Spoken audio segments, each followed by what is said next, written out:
안녕하세요. 이상희의 칼럼 읽어주는 남자입니다. 저는 복지효과 소사이티 공동대표 이상희 교수입니다. 오늘도 공적연금 전문가 이재섭 박사님 모셨습니다. 박사님 안녕하세요. 안녕하세요. 이재섭입니다. 반갑습니다. 네, 지난 12월 14일이었습니다. 문재인 정부가 국민연금 종합운영계획을 발표했습니다. 정부는 국민연금과 기초연금을 연계한 소득대체율과 연금보험료 수준에 따라서 총 4개의 주요 대안을 제시했는데요. 아울러 몇 가지의 구체적인 제도 개선 방안도 함께 제시했죠. 국민연금법에 따르면 정부는 올해 10월 말까지는 이 재정 재계산에 따른 국민연금 종합운영계획을 국회에 제출해야 하는 겁니다. 그런데 벌써 한 달여의 시간이 지연되었죠. 국민연금심의위원회 그리고 국무회의의 심의를 거쳐서 대통령이 이제 결재를 하시게 되면 정부안이 확정이 되게 되고 이게 국회로 입송이 되거든요. 그렇게 되면 다시 한번 또 사회적 논의의 과정을 거치면서 법 개정 절차에 들어갈 전망입니다. 그런데 문재인 정부가 지난 14일 발표한 국민연금 개혁 방안에 대해서 세간의 의견이 아주 다양합니다. 야당에서는요. 정부 보고 무책임한 행정을 했다. 왜냐하면 결정을 안 했으니까요. 이런 또 비판을 하고 성토를 했고요. 또 다른 쪽에서는 국민의 다양한 의견을 수렴하고 정치사회적으로 논의를 모아나가기 위한 정부의 신중한 행보라면서 비교적 긍정적으로 평가하기도 했습니다. 또 일부 그 진보적인 시민사회 쪽에서는요. 재정 안정화 방안이 빠져 있네요. 또 이런 약간의 의구심 내지는 비판 섞인 그런 논조의 논평을 내기도 했습니다. 여러분 어떻게 보셨습니까? 오늘 방송에서는 이 주제를 한번 본격적으로 다뤄보도록 하겠습니다. 이재섭 박사와 함께하는 어서와 연금은 처음이지. 오늘 방송 지금 바로 출발합니다. 네, 오늘 그 문재인 정부의 국민연금 개혁 방안을 저희들이 전반적으로 이제 평가를 좀 해봐야 됩니다. 네. 그리고 국민들에게 올바른 관점을 우리가 네. 좀 제안해 드려야 되지 않겠습니까? 네. 그런 겁니다. 그렇죠. 예. 네. 그래서 국민연금 개혁 논의의 바람직한 방향과 주요 원칙 이걸 좀 설정해 보는 게 중요할 것 같아요. 네. 그러니까 국민연금 개혁을 좀 논의하는데 바람직한 방향은 뭔지 그리고 주요 원칙은 뭔지 우리 국민들께서 이 방향과 원칙부터 확고하게 틀어지어야 올바른 평가를 할 수 있지 않겠나 이런 생각이 드는데 네. 어떻습니까 박사님? 제가 생각하는 국민연금 개혁 논의의 방향과 원칙은 한 4가지 정도가 있습니다. 네. 첫째는 이제 국민연금 개혁의 출발점이 재정 안정화가 되어서는 안 되고 노후 빈곤 예방과 노후소득 보장에 일단 두어야 된다 그런 생각이고요. 네. 왜 그러냐면은 그것이 정책의 기본 목표이기 때문에 그렇죠. 네. 둘째는 그 정책 목표를 달성하기 위해서 국민연금 제도만을 논의해서는 안 된다. 네. 기초연금과 퇴직연금 그리고 심지어는 개인연금까지 포함하는 다층적 논의가 돼야 된다. 저는 그렇게 보고 있습니다. 네. 그뿐 아니라 또 공적연금에는 국민연금만 있는 게 아니죠. 네. 또 공무원연금 같은 특수직 연금이 있지 않습니까? 네. 특수직역연금이죠. 네, 그렇습니다. 그런 연금도 같이 논의를 해야 된다. 그렇게 해서 공적연금 간의 형평성 논란도 불식시키고 사회적 갈등을 해소해야 된다. 저는 그래 보고 있습니다. 네. 그래서 저는 공적연금 간의 개혁 논의를 다면적 개혁이라고 저는 이름을 붙이는데요. 네. 그래서 다층적 개혁, 다면적 개혁이 동시에 이루어진다 이렇게 보고 있습니다. 네. 이렇게 이제 다면적 개혁 논의를 한다는 것은 공적연금의 틀을 바꾸자. 또 구조개혁을 하자는 그런 얘기인데요. 네. 특수직 연금, 공무원 연금 같은 특수직 연금과 국민연금은 구조가 다릅니다. 그렇죠. 그래서 서로 비교할 수가 없기 때문에 많은 오해와 갈등의 요소를 갖고 있습니다.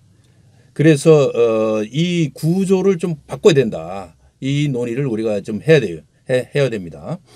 그 바탕 하에서 국민연금이나 기초연금의 보험료 수준이나 급여 수준 등을 논의하는 이것을 이제 모수개혁이라고 하는데요. 모수개혁도 함께 논의를 해야 됩니다. 네. 그다음에 이제 세 번째로 제도 개혁을 제대로 하기 위해서는 충분한 시간을 가지고 논의를 해야 됩니다. 네. 정치를 하는 분이나 관료들은 자칫 성급한 성과지 유혹에 빠질 수가 있습니다. 뭔가 업적을 내고자 하는 이제 욕심이 커지는 거죠. 그리고 이제 또 하나는 그 주변에서 이렇게 이제 이번에도 대두가 됐지만은 폭탄 돌리기다. 뭐 이런 얘기들을 하지 않습니까? 네. 이런 비난이 많이 들어올 텐데 이것도 이겨낼 수 있는 맷집이 있어야 됩니다. 그래서 신중하고 인내력을 가지고 연금 개혁 논의를 진행해야 된다. 이렇게 네. 보고 있고요. 네 번째로는 재정적 보수주의. 우리 공적연금의 가장 그 치명적인 것이 재정적 보수주의인데요. 네. 이것을 극복할 분명한 의지를 가지고 있어야 된다. 저는 그래 보고 있습니다. 다른 선진국들과 같이 우리들도 공적연금의 재원을 마련할 때에는 고용주나 근로자 외에 국가도 중요한 당사자라는 점을 인정하고 그 재정 책임을 국가가 이행을 해야 됩니다. 저는 이것을 공적연금의 3자 재원부담 원칙이라고 이렇게 이름을 하고 우리 여러 번 이렇게 네. 말한 적이 있지 않습니까? 네. 이를 이제 정부가 분명하게 천명을 하고 네. 이에 대한 구체적 이행 의지를 밝혀야 된다. 저는 이렇게 보고 있습니다. 예, 3자 재원부담 원칙이 제대로만 이행이 된다면은 노후 빈곤 예방과 노후 소득 보장뿐만 아니라 장기적 재정 안정화와 또 세대 간의 형평성도 강화할 수 있다. 저는 이렇게 보고 있습니다. 일타사피. 네. 예, 네 마리 토끼를 동시에 잡을 수 있다. 저는 그렇게 보고 있습니다. 네, 욕심이 많습니다. 네. 돌 하나로 토끼 4마리를 잡는 거 굉장히 어려운 일인데 할 수 있다 이렇게 또 말씀해 주셨네요. 자, 우리 이재섭 박사께서 지금 그 세워주신 원칙, 그러니까 국민연금 개혁 논의의 방향과 원칙 4가지인데요. 네. 첫 번째는 국민연금 개혁 논의의 출발점이 재정의 안정화보다도 우선적으로는 노후소득 보장이 나야 된다라고 하는 거였고 네. 두 번째로는 이게 그 다층적 논의를 해야 된다. 네. 계층을 여러 개 밑에 기초연금, 그다음에 국민연금, 퇴직연금, 그 위에 개인연금까지 네. 함께 논의되어야 한다라고 말씀해 주셨고 그와 더불어 가지고 다면적 개혁을 해야 된다. 네. 국민연금뿐만 아니라 특수직역연금인 공무원연금의 개혁까지 함께 아울러서 바라봐야 된다라고 말씀해 주셨고요. 네. 세 번째로 충분한 시간을 가지고 좀 논의를 해야지 성급한 성과주의 유혹에 빠지지 말아야 된다고 말씀해 주셨고 네. 네 번째로는 재정적으로 보수주의적 관점에 빠져서는 안 된다. 네. 재정적 보수주의에 빠지면 자꾸 이렇게 이제 기금 고갈론에 자꾸 휘둘리기 때문에 그렇습니다. 예, 기금의 안정성만 중시하게 되면 이 원래적 취지 목적인 국민연금의 애초 목적 달성인 노후소득 보장을 달성할 수 없다 이런 말씀 아니겠습니까? 네, 그렇습니다. 그래서 국가의 재정 책임을 또 확고하게 할 필요가 있다. 이거 문재인 대통령께서도 이거는 뭐 국가의 재정 책임을 이번에 지자라고 말씀을 또 하신 것도 같은 맥락입니다, 그죠? 네, 그렇게 볼 수 있습니다. 이렇게 이제 저희들이 4가지 원칙을 다 살펴봤습니다. 그렇다면 방금 이재섭 박사께서 설정해주신 국민연금 개혁 논의의 4가지 원칙에 비춰 보았을 때 이번에 발표된 문재인 정부의 국민연금 개혁 방안, 네. 그러니까 이게 국민연금 종합 운영 계획이잖아요. 네네.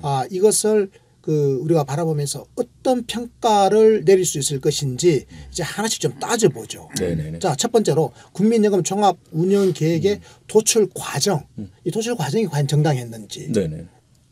과연 몇 점을 줄 수 있는지 이 평가부터 한번 해보죠. 네네. 점수로 평가하기는 그렇지만은 네. 그동안 이게 정부의 그 모습을 볼 때 계약안을 만들면서 과거와 좀 많이 다른 모습을 보인 것 같습니다. 제4차 재정 계산이 발표되고 국민연금제도 발전위원회에서 건의 내용을 건의를 했습니다. 네. 그 내용을 바탕으로 해서 전문가는 물론이고 시민단체나 청소년 뭐 또 여성 노인들을 포함해서 다양한 계층의 의견들을 그 여러 방법으로 수렴하려고 노력을 했습니다. 네. 그 의견 수렴의 방법과 내용이 뭐 타당했느냐, 효과가 있었느냐 이런 것은 좀 차치하고라도 길지 않은 기간에 최대한 국민들의 그 목소리를 들으려고 노력을 매우 많이 기울였습니다. 그런 점은 좋게 평가할 수 있다고 볼 수 있겠습니다. 네. 앞으로 좀 이제 또 사회적 논의가 또 이행돼야 되기 때문에 어떻게 좋은 논의 구조를 만들 수 있느냐 하는 좀 어려운 과제가 좀 남아 있긴 합니다만 공적연금 부문에서도 수구인 민주주의가 결실을 맺을 수 있겠다 하는 그 희망을 갖게 하는 대목입니다. 네. 그래서 제가 예. 이 수기 민주주의를 네. 이번에 국민연금에 중요한 의사결정을 하는데 좀 도입해보자. 그래서 제가 이 공론화위원회 같은 게 네네, 정말 그렇습니다. 필요하다고 네. 주장했거든요. 예, 이 대표님이 그때 그런 주장을 하셨죠. 네, 성급하게 이걸 막 네네. 결정을 짓고 이럴 일은 아니지 않습니까? 이게 지금 뭐 예. 우리 노후 그 보장의 100년 대계를 결정 짓는 건데 그렇습니다. 예. 한 6개월 더 걸리더라도 그럼요. 신중하게 접근해야 된다. 네네. 어차피 이게 뭐 졸속으로 가봐야 국회에서 어차피 또 이 법도 안 돼요. 그렇습니다. 그럼 국민의 심사숙고한 의견 이제 그게 네네. 중요하다는 말씀입니다. 네, 그렇습니다. 네. 시간이 좀 걸리더라도 네. 이런 과정을 제대로 거쳐야 공적연금의 그 역할과 기능을 그 올바르게 재구축을 할 수가 있습니다. 그래야 국민들에게 신뢰를 받고 국민들의 노후를 책임지는 공적연금 제도로서 공적연금 체계로 네. 거듭날 수가 있다고 저는 확신을 하고 있습니다. 네, 제가 방금 이재섭 박사님 네. 말씀하시는 거 들어보니까 이번에 국민연금 그 종합운영계획이라고 하는 문재인 정부의 국민연금 개혁 방안을 도출하는 과정은 그래도 비교적 긍정적으로 평가해 주셨네요. 저는 뭐 그렇게 보고 있습니다. 네, 좋습니다. 자, 그렇다면 이번에 문재인 정부의 국민연금 종합운영계획 이것이 설정한 정책 목표이지 않겠습니까? 네네. 정책 목표를 설정했을 텐데 이 목표의 타당성 측면에서 평가를 해보면 어떻습니까? 저도 뭐 그 부분도 네. 좀 긍정적으로 보고 있는데요. 네. 문재인 정부는 그 국민연금 개혁의 정책 목표를 노후 소득 보장 강화로 설정했습니다. 그 보험료를 점진적으로 조금씩 더 내더라도 연금을 더 받는 방향으로 그 추진한다고 했고요. 네. 또 사각지대를 좀 줄이고 또 가입 기간을 늘려주는 그런 방향으로 정책 제안을 했습니다. 네. 이를 위해서 다각적이고 실질적인 제도 개선 방향을 제시를 했습니다. 네. 네네. 아시다시피 이제 과거 98년도하고 2007년에 두 번에 걸쳐서 국민연금 개혁을 했지 않습니까? 네, 맞습니다. 그때는 이제 급격한 급여 삭감과 연금 수급 연령 인상을 통해서 재정 안정화를 달성하고자 하는 최우선 정책 목표를 세웠습니다. 그렇죠. 기금 고갈론이 그렇죠. 나왔고 기금 고갈되면 안 되니까 네네. 재정 안정화하자 이렇게 해가지고 우리가 좀 적게 받고 더 내자 그랬습니다. 네, 또 좀 심하게 얘기한다면은 네. 기금 고갈에 대한 공포를 확산시켜서 급여를 삭감하려는 시도가 뭐 계속적으로 반복되었다 이렇게 볼 수가 네. 있죠. 네, 그렇게 볼 수도 있네요. 네네. 네. 이제 국민연금 기금이 그 지금 현재 그 세계 3대 기금으로 이렇게 커졌는데 네. 그렇게 쌓여가는 것을 자랑하는 사이에 우리나라 노인들은 절반이 빈곤에 시달리고 있습니다. 맞습니다. 이 노인 빈곤율이 47%입니다. 그렇습니다. 네. 그런데도 국가는 책임을 느끼지 못하고 사회 구성원들은 그 후세대 부담만을 걱정을 하고 있습니다. 부모 세대의 빈곤한 삶과 죽음보다도 후세대의 보험료 부담이 더 걱정된다는 논리를 펴고 있는데요. 네. 이게 타당한지 모르겠습니다. 그래서 기금을 천문학적으로 쌓아놓고도 노빈곤 완화를 위해서는 기금을 써서는 안 된다는 이런 논리를 주장하고 있는 것 같습니다. 잘 써야 되겠는데 사실 잘 그렇죠. 써야죠. 예, 예. 하지만 이번 국민연금 개혁은 그 정부의 아는 방향은 공적연금의 기본 기능인 그 빈곤 예방과 노후소득 보장 강화를 개혁 목표로 설정한 것 같습니다. 네. 그 위에서 재정 안정화의 길도 함께 모색하는 새로운 접근 방법을 시도하는 걸로 보고요. 네. 그렇습니다. 그래서 저는 어쩌면 뭐 이게 너무나 당연한 것인데 네. 또 이걸 뭐 잘했다고 칭찬하는 그 저의 모습이 네. 또 좀 어색하기도 합니다. 네. 그런데 지금 확고하게 하나의 방향은 있는 것 같아요. 네. 문재인 정부의 국민연금 개혁 정책 목표가 네. 이게 노후소득 보장 쪽에 이게 지금 타겟이 포커스가 맞춰져 있는 거예요. 네, 맞습니다. 그러니까 노후소득 보장으로 타겟을 맞추느냐 아니면 이게 지금 연금 재정의 안정화에다가 그 포커스를 두느냐에 따라 가지고는 정책이 완전히 달라지지 않습니까? 완전히 달라집니다. 그래서 문재인 정부는 일단은 과거 정부와는 달리 그 노후소득 보장 강화를 주요 목표로 설정했다라고 하는 거 이 부분에 대해서 우리 이재섭 박사께서 높게 이제 평가를 해주신 겁니다. 네, 그렇습니다. 네. 예. 그럼에도 불구하고 이 정부가 재정 안정화의 길도 함께 모색해야 된다라고 하는 그 사실 자체를 부정하는 건 아닙니다. 그렇습니다. 그렇습니다. 우선순위 문제입니다. 우선순위 문제다. 예, 예, 예. 오케이, 좋습니다. 네네. 충분하게 이해가 됐고요. 네네. 자, 그렇다면 이번에는 정부의 국민연금 개혁 대안, 국민연금 개혁 대안을 지금 4가지를 내놨거든요. 네네. 예, 예. 이게 사지선다형 문제 비슷합니다. 어쨌든 4가지를 내놨는데 자, 이 구성 방법이 이 대안의 구성 방법이 타당한지 이 부분을 좀 평가해 봐야 되겠는데 박사님 어떤 평가를 내려주시겠습니까? 예, 뭐 방금 그 사지선다형이라고 하셨는데요. 사지선다형은 아니고요. 4가지 안을 제시한 건 사실입니다. 네. 그 4가지 제도의 제도 개선 대안은 공적연금의 2가지 가 시사하고 있습니다. 첫째는 그 공적연금이 지향하는 목표를 하나 밝히는 것과 두 번째는 사회적 논의를 유인하기 위한 2가지 목적을 가지고 있는 것 같습니다. 네. 정부가 또 스스로 그렇게 밝히고 있어요. 그런데 일부 정치권과 언론인들은 방금 말씀하신 것 같이 그 사지선다형 책임회피 개선안이라는 그런 비판을 하고 있습니다. 그러니까 어쩌면 이런 거죠. 정부가 아니 좀 요걸 얻어먹더라도 말이지 이렇게 가야 된다. 책임을 지고 네네. 국민의 여론을 충분히 수렴해가지고 국민 여러분 이겁니다라고 정부의 방안을 내놓고 정당하게 평가를 받아야 되는데 네네. 비겁하게 요거 하나 얻어먹으려고 살짝 빠지면서 사제선다를 제출해놓고는 국민 여러분 당신들이 선택하십시오 이렇게 했다라고 하는 게 지금 보수 언론의 비판적 시각입니다. 네네네. 그래서 이제 네 가지 안이 그 중에서 어떤 거를 선택하라고 이런 건 아니고요. 네 가지의 논의의 어떤 그 기준점으로 이렇게 제시를 한 거고요. 그러니까 박사님은 네네. 이걸 이제 그런 식으로 책임 회피적인 사지선다행이 아니라 네네. 네 가지 방안은 사회적 논의를 좀 더 해볼 필요가 있다라고 정부가 인식을 하고 예, 사회적 논의를 유도하기 위한 하나의 기준안. 방안이다. 네, 기준을 제시한 거다 이렇게 네네. 보는 거죠. 네, 그렇습니다. 네. 그래서 그 과거의 정부는 그 정부가 독단적으로 저 안을 만들어서 그렇죠. 일방적으로 국회에다 이렇게 던져놓는 그런 태도를 보였는데 네. 이번 정부에서는 어떤 과거와 다른 어떤 그런 태도라고 이렇게 볼 수가 새로운 있겠습니다. 시도다 이렇게 보는 네, 거죠. 그렇습니다. 네, 네. 네. 그 충분한 시간을 가지고 사회 구성원들 간에 진정성 있는 논의를 해야 개혁에 성공할 수가 있습니다. 네. 이것은 그 오랜 전통을 가진 서구 복지 국가들이 경험을 통해서 얻은 교훈입니다. 네. 따라서 정부의 그 분명한 관점이 담긴 정책 목표를 설정하고 또 중요한 개혁 대안들을 만들었다면은 그 대안들을 중심으로 해서 광범위한 사회적 논의를 구하고 있는 거죠, 정부가. 네. 그런 방법은 바람직한 접근 방법 중에 하나라고 볼 수가 있습니다. 네. 그리고 이제 아시다시피 이미 벌써 경제사회노동위원회의 그 연금 투기가 구성이 되어서 구성이 지금 가동이 되고 지금 있지 않습니까? 가동되고 있죠. 네. 그래서 그 사회적 타협의 가능성도 있기 때문에 네. 그런 것을 또 염두에 두지 않을 수가 없습니다. 이번에 정부가 단일안을 내버렸으면 잘못하면 이 그 노사정위 그러니까 충돌하죠. 경제사회노동위원회 연금개혁특위의 안하고 네. 만약 충돌하게 되면 큰일 아닙니까? 충돌하고 또 네. 그 유명무실이 하게 되는 거죠. 네.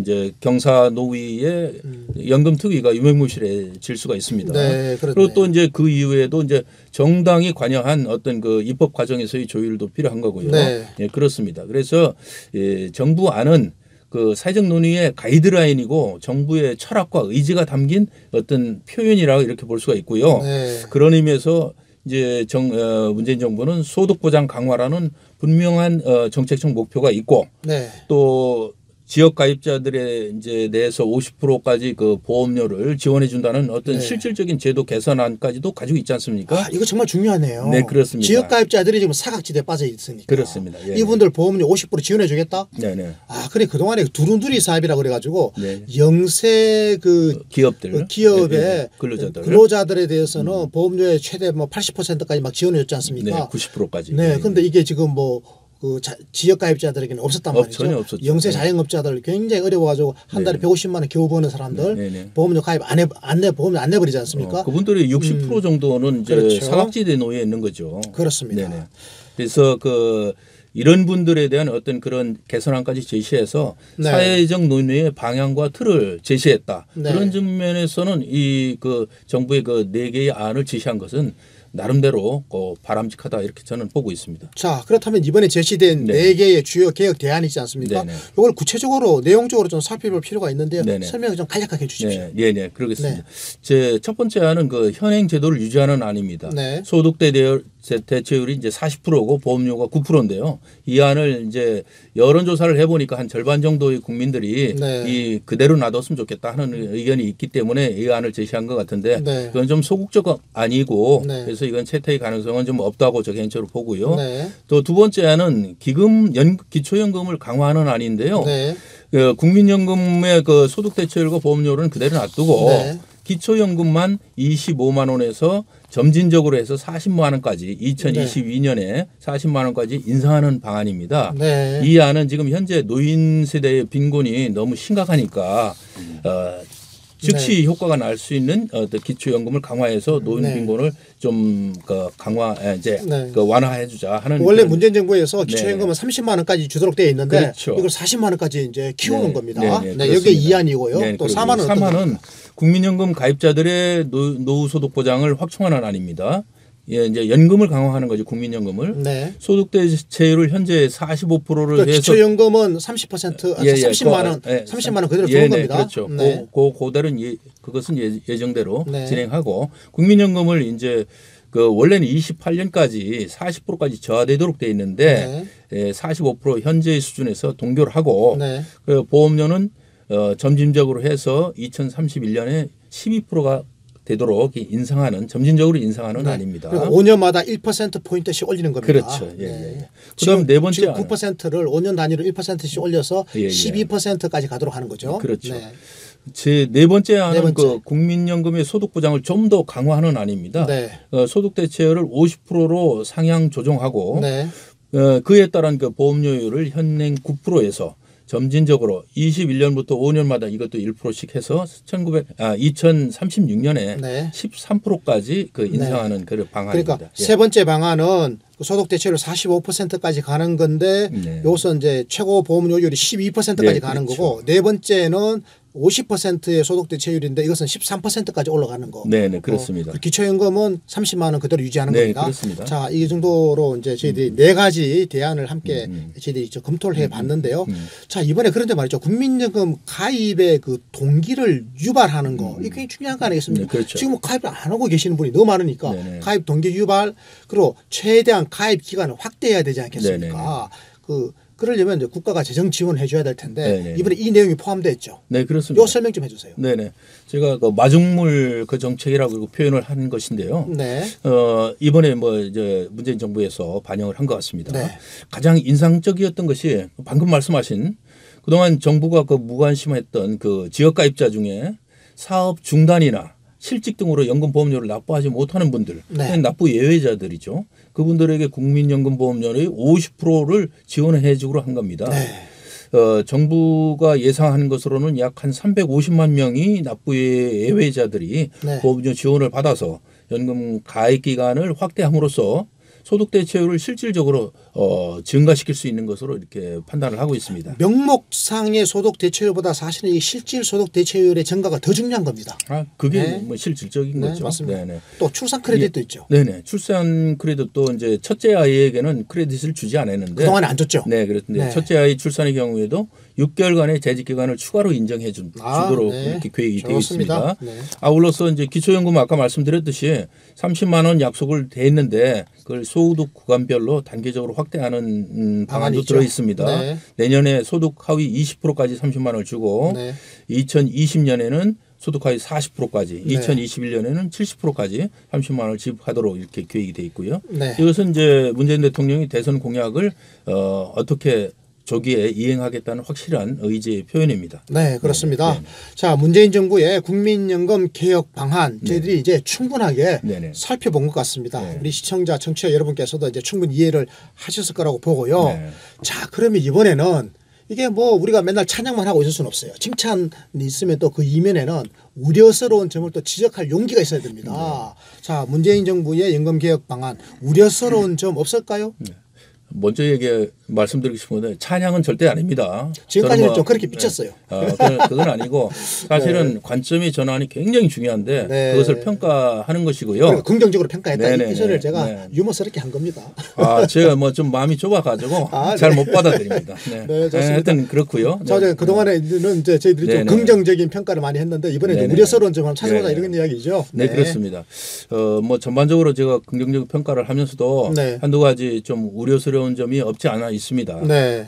먼저 말씀을 드리면은 아직도 국민연금 기금의 존치 이유와 역할에 대해서 분명한 규명이 없는 것 같습니다. 네.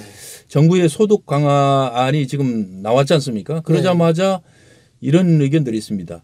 기금 고갈을 5, 6년 늦췄을 뿐이고 이후에 대한 대책은 전혀 없다. 이런 비판이 자꾸 대두되고 있습니다. 그러니까 재정 안정화 방안이 없다라는 거죠. 네네네. 그렇습니다. 그래서 저는 이것을 보고 이제 많이 속상한데요.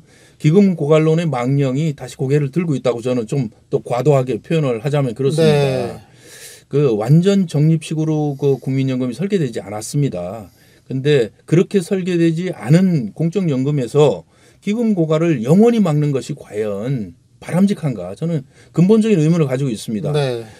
저는 기금 존치의 이유를 한 두 가지로 보고 있는데요. 네. 제도 도입 초기에는 이제 연금이 없는 노인들 네. 있지 않습니까? 네, 네. 그분들하고 또 초기에 그 제도에 가입된 분들은 그 부모들을 부양을 하면서 또 자기 연금을 또 축적을 해야 되지 않습니까? 이중 부담을 갖고 있습니다. 그렇죠. 그분들에 대해서 낸 돈보다도 많이 보장을 해주지 않으면 안 됩니다. 그런 소득 보장을 위해서 기금이 써야 되고요.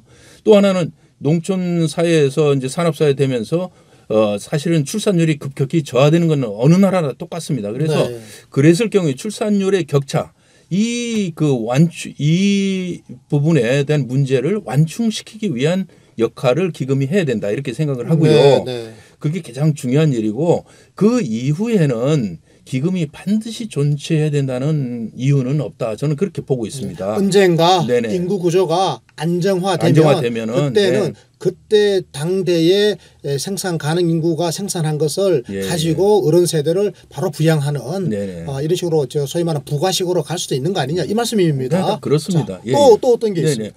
그리고 두 번째는 그 정부의 개혁안은 다층 개혁을 네. 주장을 하고 있잖아요. 네, 맞습니다. 그래서 이건 참 좋은 겁니다. 네. 세계은행과 노동기구 등이 있고 뭐 보수와 진보를 대표하는 국제 기구들이지 않습니까? 네네. 그런데 이제 이미 오랜 동안 그 갈등을 겪다가 합의를 네. 하고 검증한 것이 다층 개혁입니다. 다층 제도입니다.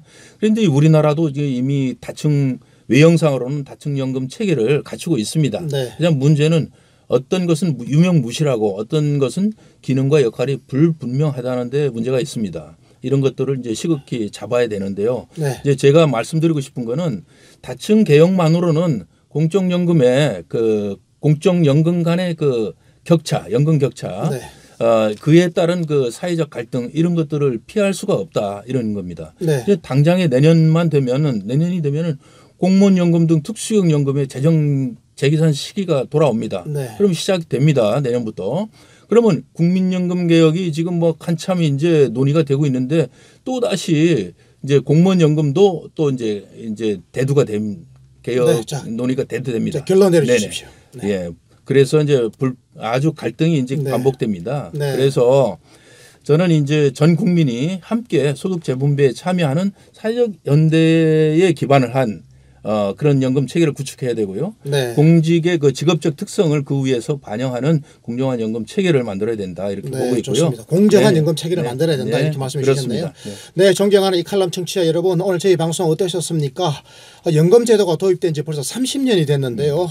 우리는 제도 도입 11년 만에 전국민 연금 시대를 열었죠. 큰 성과를 얻었는데요. 여전히 노후 빈곤 그리고 기금 고갈이 그 인구에 회자되고 있습니다. 국민연금의 사각지대가 여전히 큰 문제로 남아 있기도 하죠. 이번에 발표된 문재인 정부의 그 국민연금 종합 운영 계획이 과연 새로운 돌파구를 열 수 있을까요? 깨어있는 시민 여러분들의 큰 관심과 지지가 필요합니다. 부족한 점들을 철저하게 보완하면서 계획에 매진해야 할 것 같습니다. 그래서 국민을 살리는 복지국가의 연금 체계를 구축했으면 좋겠습니다. 오늘 방송 이것으로 마치겠습니다. 지인들에게 구독하기, 정치와 시청 많이 권해주십시오. 고맙습니다.